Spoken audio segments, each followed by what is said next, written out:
नमस्कार दोस्तों, जय श्री राधे कृष्ण।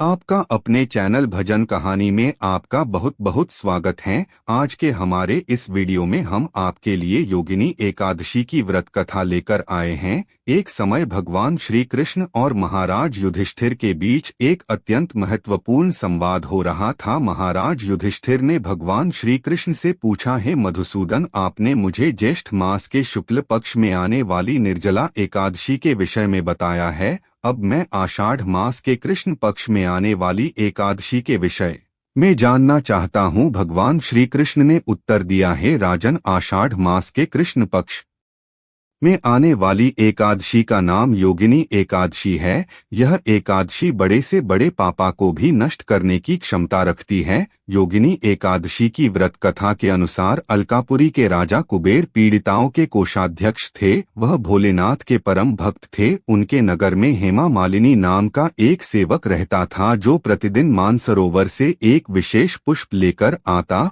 और उसे भोलेनाथ की पूजा हेतु कुबेर को प्रदान करता था। हेमा मालिनी निष्ठापूर्वक अपने स्वामी की सेवा करता था।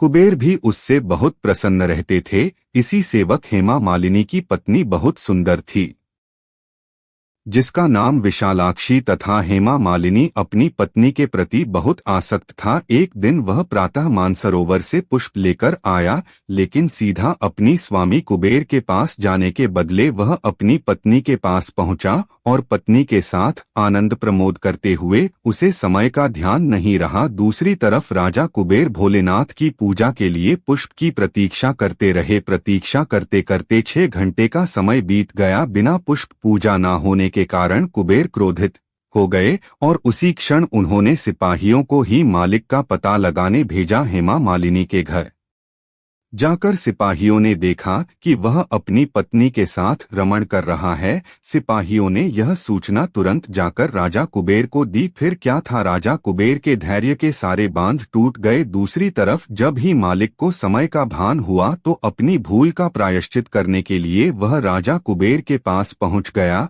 वह भय से कांप रहा था। हाथ जोड़कर कुबेर के समक्ष वह खड़ा हो गया और क्षमा याचना करने लगा। लेकिन कुबेर अत्यंत रोष में बोले, हे मूर्ख, तू महापापी है। अपनी पत्नी के प्रति आसक्ति के कारण आज तुमने मेरे आराध्य देव भोलेनाथ के प्रति अपराध किया है, इसलिए मैं तुम्हें विषप देता हूँ। इसी क्षण तुम्हारा पतन हो जाए, तुम्हारा संपूर्ण शरीर ओर से ग्रस्त हो जाए, तुम पृथ्वी पर अपने कर्मों की सजा भुगतो और अपनी पत्नी से सदा सर्वदा के लिए दूर हो जाओ। कुबेर के श्राप से उसी क्षण ही मालिक का पतन हो गया। वह कौन से ग्रस्त होकर जर्जर शरीर के साथ पृथ्वी पर आ गिरा। भूख प्यास से परेशान, अपने शरीर की पीड़ा से पीड़ित वह जंगलों में भटकने लगा। अनेक वर्षों तक वह यह यातना भुगत रहा, परंतु भोलेनाथ की उपासना में सहायता करने के कारण उसकी चेतना शुद्ध और सात्विक बनी रही। एक दिन वह एक पर्वत पर जा पहुंचा जहां ऋषि मार्कंडेय तपस्या कर रहे थे। उन्हें देखकर हेमा मालिनी ने उन्हें प्रणाम किया। ऋषि मार्कंडेय ने उसे अपने पास बुलाया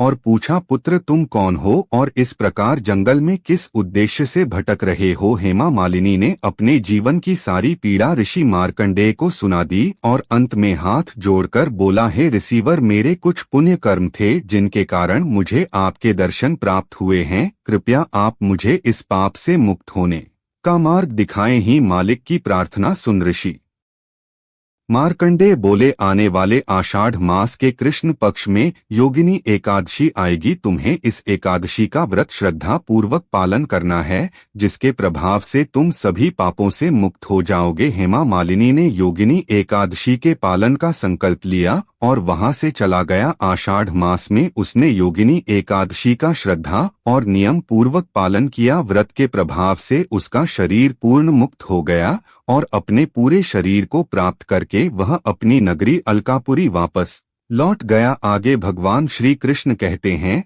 हे धर्मराज युधिष्ठिर, जो व्यक्ति योगिनी एकादशी के व्रत का पालन करता है उसे 88,000 ब्राह्मणों को भोजन कराने का पुण्य फल प्राप्त होता है। वह हर प्रकार के पापों से मुक्त हो जाता है और अंत में आध्यात्मिक लोक को प्राप्त करता है। तो चैनल से जुड़े रहिए। मिलती हूँ मैं आपसे अगली वीडियो में। जय श्री राधे कृष्ण।